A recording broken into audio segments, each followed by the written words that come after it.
วัสดีจ้าพี่น้องมื้อนี้ผู้เลยสิมาเก็บหน่วยบักวอนัทเนาะจ้ะเนาะของเพื่อนบ้านบ่ฮู้มันเหลือหรือบ่เนาะแต่เฮาก็สิมาเบิ่งว่ามันเหลือบ่นี่ เอาเหลืออยู่เด้ออย่าว่าเด้อนี่หน่วยมันเป็นจังซี่พี่น้องนี่หน่วยมันเป็นจังซี่ไว้ไปหาขอถุงมือแม่ย่าก่อนเด้อหาไปขอถุงมือแม่ย่าก่อนเด้นี่ขอถุงมือก่อนนี่เด้ไปไต้อึดไต้อยากมันถือฝนนะจ๊ะพี่น้องนี่เอาถุงมือแล้วก็เอาอันนั้นก่อนกระดาษมาห้องนะจ๊ะจะเก็บไปให้น้องให้พี่ให้น้องนะจ๊ะเป็นครั้งแรกที่มาเก็บเองนะจ๊ะตะกี้กับบ่ได้เก็บหรอกมิเตเจ้าของบ้านมันเก็บไปให้นะจ๊ะนี่มันถือน้ำฝนเนาะฝนมันตกต้นบักย่างไง มันก็โลนแล้วนะจ๊ะพี่น้องมันโลนแล้วเดี๋ยวไปหาหยังมาใส่พี่น้องเอ้ยเนี่ยมันลงเด้อเต็มอยู่นี่ที่จังเปลือกมันจังสีบ่เขาก็เอาเปลือกมันออกเปลือกมันจังสีเอาออกมันอยู่น้ำหน่วยดำๆมันตกลงมาคือว่าฝนตกมันบ่เขาก็เอาสิสนุกเก็บมันสิเปื่อนอยู่เด้อแต่ว่าเขาก็เดี๋ยวคอยไปล้างไปอันนี้เอา15 นาทีได้พี่น้อง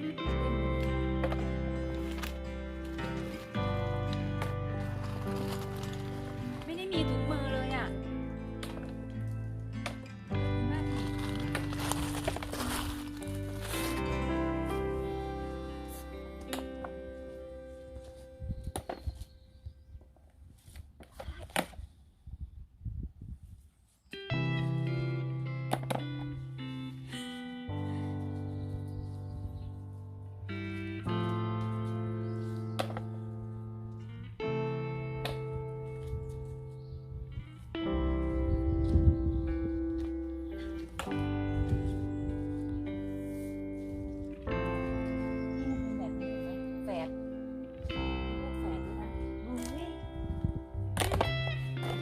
เขาก็ไปล้างเอาล้างแล้วก็ตากแดดอันนี้กับลูกมันเลยนี่โอ้ยแม่เก็บแล้วดูนะครับนี่นะ ข้าง ค ใน รับ กับนี่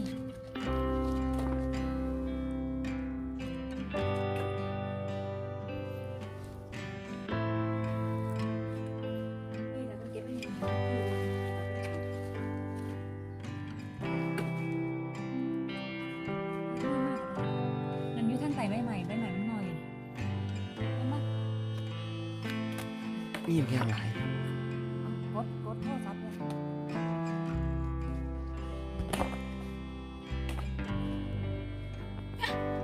ตรงบีอองสิ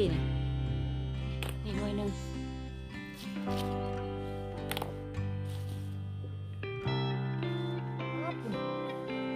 เต็มเลยว่ะ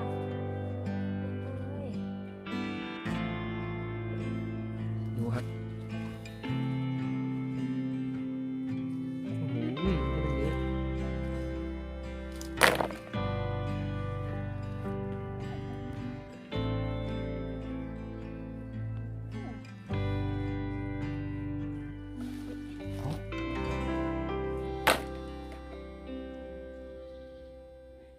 ตื่นตาตื่นใจไม่เคยเก็บ จริงๆคือมัน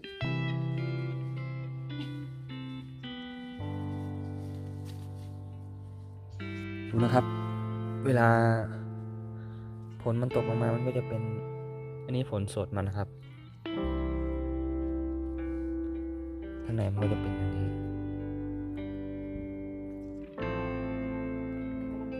้แมวไปแล้ว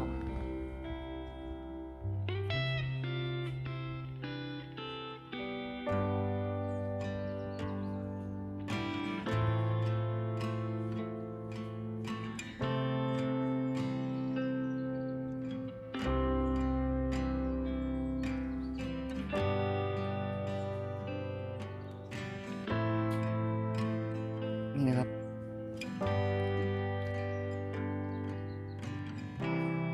ต้นมัน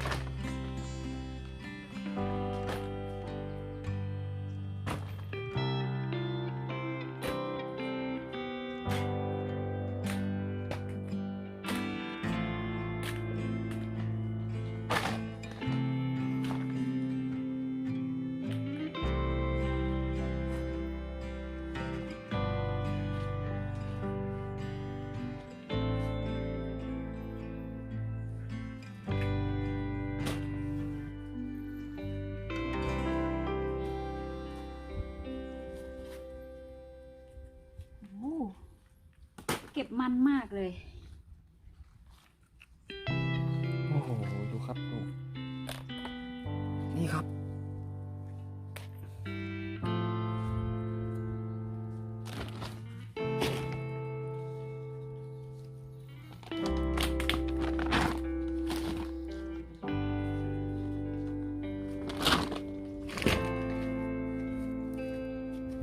ดูนะครับ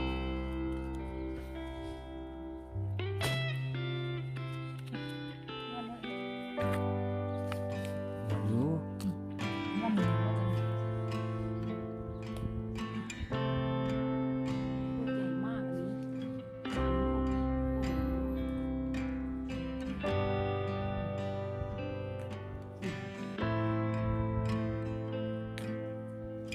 ั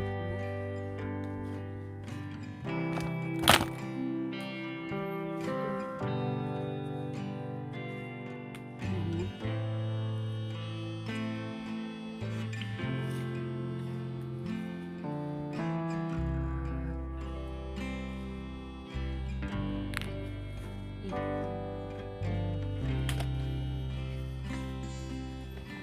มีอะไรครับมา แล้วบัวาดอก บ่ว่า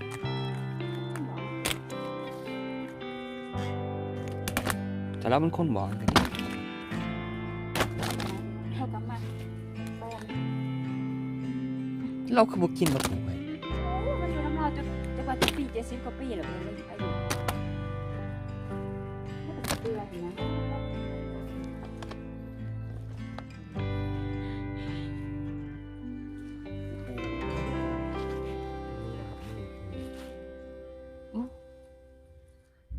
เปลือกมัน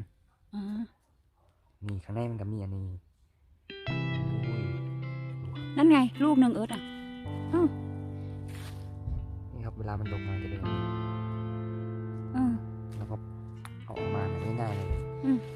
มัก็จะ นี่ลูกหนึ่ง มีใยด้วย ดูว่ามันมีไหมมีไหม นี่ มีเฉยเลยอันนี้อีกลูกหนึ่งเอิร์ธข้างหลังเอิร์ธอีกนี่ อืมครับสองหน่วยแล้วอีกลูกหนึ่ง มันเน่าค่าเปลือกอุ้ยตี เอาเนาะ มันเน่าดอกมันดีปันนี่นี่ลูกหนึ่งเอิร์ธเฮียจ้าเฮีย นี่ใช่ไหม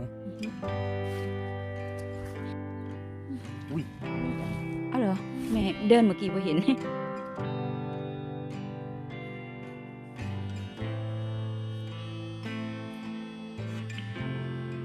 โอ้ยหน่อยๆมันนั่นบ่เอาดอกขามันก็จะมีไส้ไหมอ่ะโหเราได้2 ตะกร้า นี่เยอะ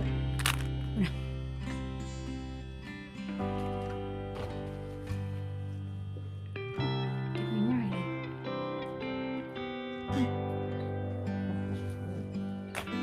ก่อนต้นเนี่ยนะต้นหมกบกอันนี้ คิดพอต้นหมกบกอยู่หน้านู่นข้างหลังเต็มเลยนี่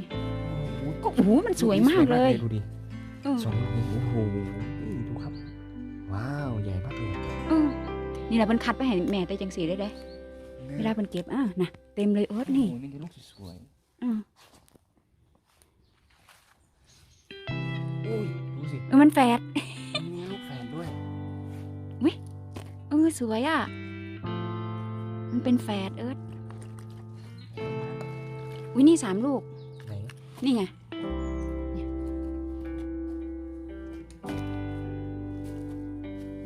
3 ลูก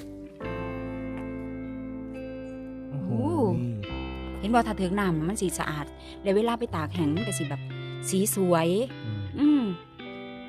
ครับผม นี่แม่เหยียบเฉย นี่ไง เนี่ยนี่โหเต็มเลยอ่ะ เอิร์ธ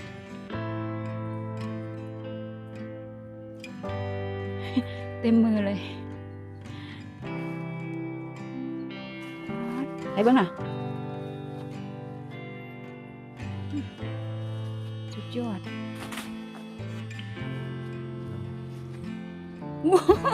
สวยมาก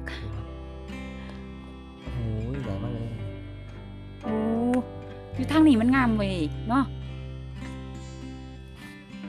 โอ้นี่ มีแต่หน่วยใหญ่ๆเนาะหลัก งามเหมือนทุกอันนะ โอ้ย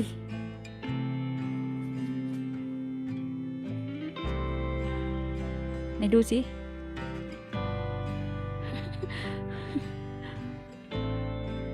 เก็บแป๊บเดียวเดี๋ยวเต็มมือเลยเอาไปใส่ถุงเยอะอีกหน่อยก็เบิดละมั้ง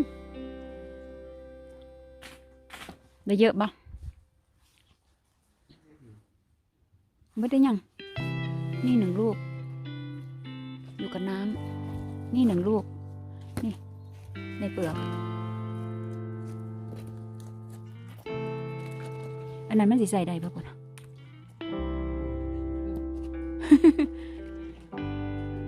ตกใส่ไส้ก็มีเอ้ยในไส้น่ะ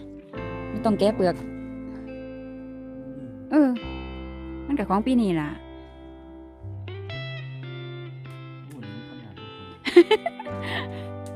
ว่าต้นไหนๆเนาะเปลือกมันอยู่ยางหนานู่นน่ะลูกหนึ่งมองไม่เห็นอยู่กับใบไม้อ่ะเห็นไหม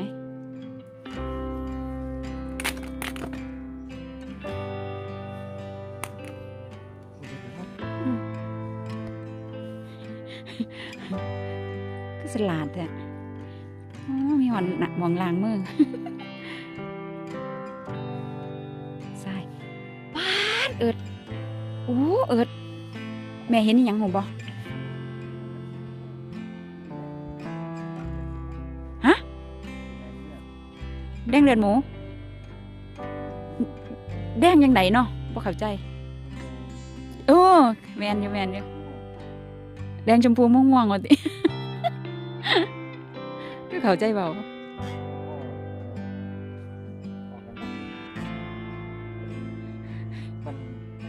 มันผสมผสาน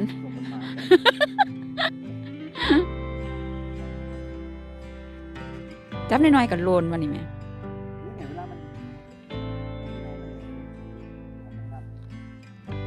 ผู้ใดว่ามันเป็นเขียวๆแล้วมันก็สิกลายเป็นแดงๆมันเขียวแล้วมันก็กลายเป็นสีน้ำตาลเสร็จมันก็จะเป็นสีแดงจากแดงเสร็จมันก็ร่วงหล่นโรยลา ก็เหมือนกับชีวิตคนอ่ะเอิร์ธตอนแรกมันก็สีเขียวอ่อนๆขึ้นมากับเขียวแก่ๆต่อไปมันก็สิเป็นออกน้ำตาลเห็นไหมมันมีสีเขียวสุดยอดเลยอ่ะเนาะธรรมชาติเนาะปลาเฮามันมีปลาด้วยนะเอิร์ธ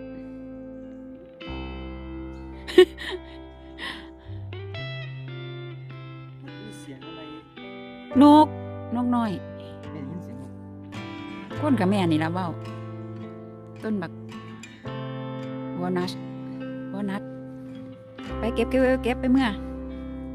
ถือหิ้ว เปื่อนมืดแม่ลูกเก็บอันนี้มันฝนตกเนาะมันก็สิเปื่อนตัวอันกระดาษทิชชู่แม่มาเช็ดมือมันก็ต้องเก็บไปให้เขานำจะเอาไปได้เหรอเอาใส่นั้นก็ได้ไม่งั้นก็เอาทิ้งก็ได้เอานี่ลูกหนึ่งลูกสวยอยู่นะ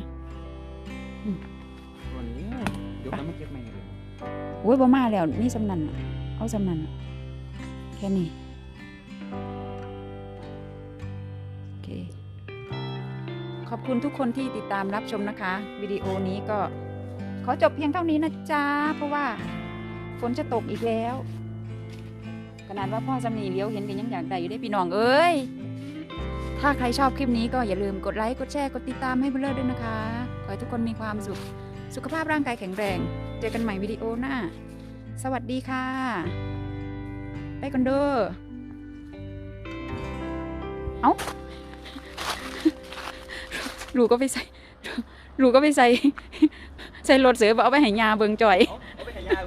เราสิเอาหรือบ่อันนี้น้ำบอกต้องไปให้ยาตีบ่เทื่อแล้วเอานำ ว่าจะแม่เดี๋ยวเอาไป